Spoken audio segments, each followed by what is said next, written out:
مرنے کے بعد مردے کی روح کہاں جاتی ہے اور کیا گھر واپس آتی ہے یا نہیں آتی، اور اگر آتی ہے تو کتنے دن اپنے گھر میں واپس روح آتی ہے، یہ ساری تفصیل میں انشاءاللہ قرآن حدیث کی روشنی میں آپ لوگوں کو بتانے والا ہوں۔ آپ لوگوں سے گزارش ہے کہ ویڈیو کو آخر تک دیکھتے رہیں۔ جب کوئی بندہ دنیا سے جس کا انتقال ہوتا ہے اور فرشتے اس کی روح کو آ کر نکالتے ہیں، تو ظاہر سی بات ہے کہ چاہے وہ نیک انسان ہو یا برا انسان ہو، کوئی بھی انسان ہو، مسلم ہو غیر مسلم ہو، اس کی روح کو نکالنے والا ایک ہی فرشتہ ہے جس کا نام حضرت عزرائیل علیہ السلام ہے، اور جن کو حضرت ملک الموت کہا جاتا ہے۔ وہ جیسے ہی حضرت ملک الموت بندے کی روح کو نکالتے ہیں، تو اگر وہ نیک بندہ ہوتا ہے تو حضرت عزرائیل علیہ السلام حضرت ملک الموت کے ساتھ کچھ نورانی فرشتے ہوتے ہیں اور جو بہت ہی خوبصورت شکل و صورت میں ہوتے ہیں۔ حضرت ملک الموت بندے کی روح نکال کر ان لوگوں کے حوالے، ان فرشتوں کے حوالے فرما دیتے ہیں۔ وہ فرشتے، خوبصورت فرشتے، اس بندے کی روح کو لے کر آسمانی دنیا کی طرف چلے جاتے ہیں۔ کب تک کے لیے؟ اس وقت تک کے لیے جب تک کہ اس بندے کو قبر میں نہ رکھا جائے۔ جیسے ہی اس بندے کو قبر میں رکھا جاتا ہے تو اس کے بعد اس کی روح کو پہلے اس کے جسم کے اندر، باڈی کے اندر واپس لوٹا دیا جاتا ہے۔ برے بندے کی روح جب حضرت ملک الموت نکالتے ہیں تو حضرت ملک الموت کے ساتھ کچھ ایسے ڈراؤنے فرشتے ہوتے ہیں جو بڑے ہی خوفناک فرشتے ہوتے ہیں، جن کی شکل و صورت دیکھ کر انسان، وہ جو مردہ ہوتا ہے، بہت ہی پریشان ہو جاتا ہے، مرنے والا انسان۔ اور حضرت عزرائیل علیہ السلام اس کی روح کو نکال کر ان لوگوں کے حوالے کرتے ہیں جو بڑے ہی ڈراؤنے اور خطرناک فرشتے ہوتے ہیں۔ وہ اس کی روح کو لے کر آسمانی دنیا کی طرف جاتے ہیں، اور جب اس کو قبر میں رکھا جاتا ہے تو اس کی روح کو بھی اس کے جسم کے اندر واپس کر دیا جاتا ہے۔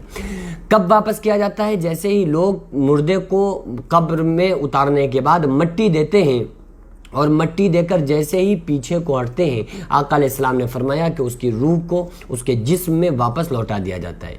اللہ تعالیٰ نے فرمایا منہا خلقناکم وفیہا نعیدکم ومنہا نخرجکم تارۃ اخری۔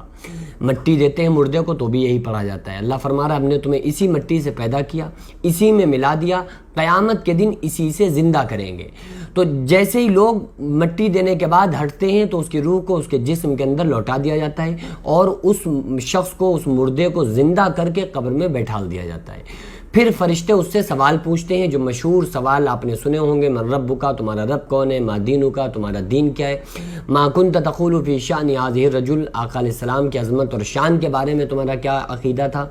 تو یہ سوالوں کے بعد جب نیک بندہ ہوتا ہے تو صحیح جواب دے دیتا ہے، برا بندہ ہوتا ہے تو جواب میں ہلک جاتا ہے، تو فرشتے پھر قیامت تک ان کے اوپر سزائیں، وہ سزاؤں میں ملوث رہتا ہے، اور قیامت تک فرشتے قبر کے اندر ان کو ہتھوڑے سے خطرناک مارا کرتے ہیں۔ آقا علیہ السلام نے ارشاد فرمایا کہ وہ ان کے ہاتھ میں جو ہتھیار ہوتے ہیں اتنے خطرناک ہوتے ہیں کہ اگر پہاڑ پہ مارا جائے تو پہاڑ تحت الثری، ساتویں زمین کے اندر چلا جائے، پھر قیامت تک وہ ہتھیار ان کے اوپر فرشتے چلاتے رہتے ہیں۔ تو جیسے ہی مردے کی روح نکلتی ہے تو پہلے آسمانی دنیا کی طرف جاتی ہے، ادھر اس کا کفن دفن ہو رہا ہوتا ہے، جنازے کی نماز پڑھائی جا رہی ہوتی ہے، تو وہ فرشتوں کے انڈر میں ہوتی ہے۔ قبر میں مردے کو رکھا جاتا ہے تو اس کی روح کو اس کے جسم میں لوٹا دیا جاتا ہے۔ اگر نیک بندہ ہوتا ہے تو اس کی روح کو یا تو علیین میں رکھا جاتا ہے، علیین ایک جگہ کا نام ہے، قرآن نے کہا وما ادراک ما علیون، کتاب مرقوم، وہ لکھا ہوا ایک دفتر ہے۔ علیین میں جاتی ہے مردے کی روح، یعنی جب انسان کا انتقال ہوتا ہے، اور قبر میں جانے کے بعد سوال و جواب کے بعد نیک بندہ ہوتا ہے تو پرندوں کی پوٹوں میں اس کی روح کو رکھا جاتا ہے۔ نیک بندے کی روح کو پرندوں، جنت کے پرندوں کے پوٹوں میں رکھا جاتا ہے، وہ جنت کی سیر کرتے ہیں، یا آواز دی جاتی ہے کہ اس کو ایسے سلا دو جیسے نئی نویلی دلہن سوتی ہے۔ تو بہرحال مردے کی روح کہیں بھی رہے، اس کا تعلق اس کی قبر کے ساتھ اور اس کی باڈی کے ساتھ ضرور رہتا ہے۔ برا بندہ جو ہوتا ہے اس کی روح جو ہوتی ہے وہ سجین میں رکھی جاتی ہے۔ سجین کیا چیز ہے؟ قرآن نے کہا وما ادراک ما سجین، تمہیں کیا معلوم کہ سجین کیا ہے؟ کتاب مرقوم، وہ لکھا ہوا ایک دفتر ہے۔ تو اس کے اندر مردے کی روح رہتی ہے بعض مفسرین کے نزدیک، اور سجین کے معنی ہے قید خانہ، یعنی کہ جیل خانہ۔ تو اس جیل میں، اس قید خانے میں برے گناہگار بندے کی روح رہتی ہے، تو جب وہ قید خانے میں قید ہے تو وہ دنیا میں کبھی نہیں آ سکتی۔